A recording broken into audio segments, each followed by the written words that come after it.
ఓపిక పట్టినన్ని రోజులు పట్టినాం, ఇంకెన్నొద్దులు ఓపిక పట్టాలే అని అంటుర్రు ఆర్టీసీ వాళ్ళు. ఖజానా మొత్తం ఖాళీ ఉన్నది, వచ్చే ఆమ్దాని సరిపోతలేదు అని సీఎం సార్ అంటుండు. మీదికెంచి అప్పుల కోసం ఢిల్లీకి పోతే అంత ఎట్లెట్లనో చూస్తుర్రు అని సార్ అందరి ముంగటనే చెప్పేసిండు. ఇప్పుడు గిమ్నే రచ్చ రచ్చ అవుతున్నది. ఓ దిక్కేమో కార్ పార్టీ వాళ్ళు, ఇంకో దిక్కు పువ్వు పార్టీ వాళ్ళు గట్టినే అరుచుకుంటుర్రు. అసలే ఆగమాగం ఉన్నది. ఆమ్దాని ఆటానా ఖర్చేమో రూపాయి. ఏం చేసినా దమ్మిడి ఎల్లదు అని సీఎం సారు 10 మందిల కుండబద్దలు కొట్టినాక ఇప్పుడు ప్రతి ఒక్కరు గదే ముచ్చట మీద మాట్లాడుకుంటారు. నిన్న మొన్నటి దాకా సమ్మెకు సై అన్న ఆర్టీసీ కార్మికులు కూడా మళ్ళోసారి మంత్రి పొన్నం సార్తో కూకొని మాట ముచ్చట్లు చేసిండ్రు.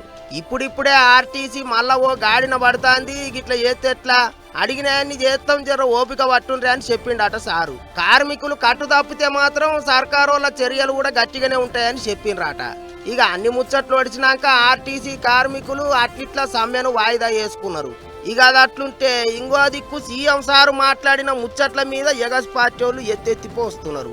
ముందుగాల పువ్వు పార్టీ వాళ్ళు ఏమన్నారో చూడర్రే.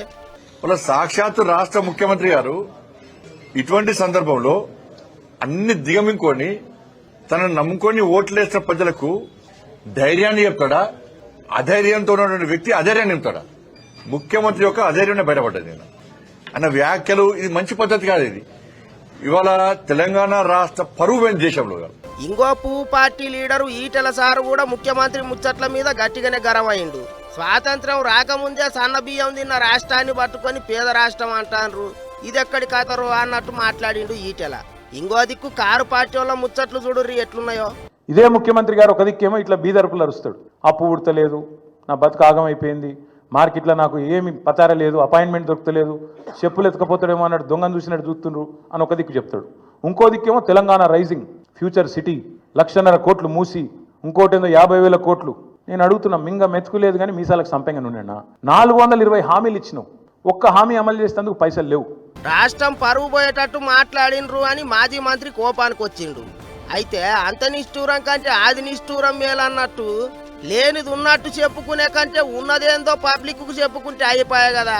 అందుకే సీఎం సార్ గట్లా మాట్లాడిండు కావచ్చు, అందులో తప్పే ఉన్నది అన్నట్టు ఎన్కేసుకొని వస్తున్నారట చెయ్యి పార్టీ వాళ్ళు. అప్పులకు వడ్డీలే 1000 కోట్లు కడతాన్నాం అన్నట్టు చెప్తున్నారు.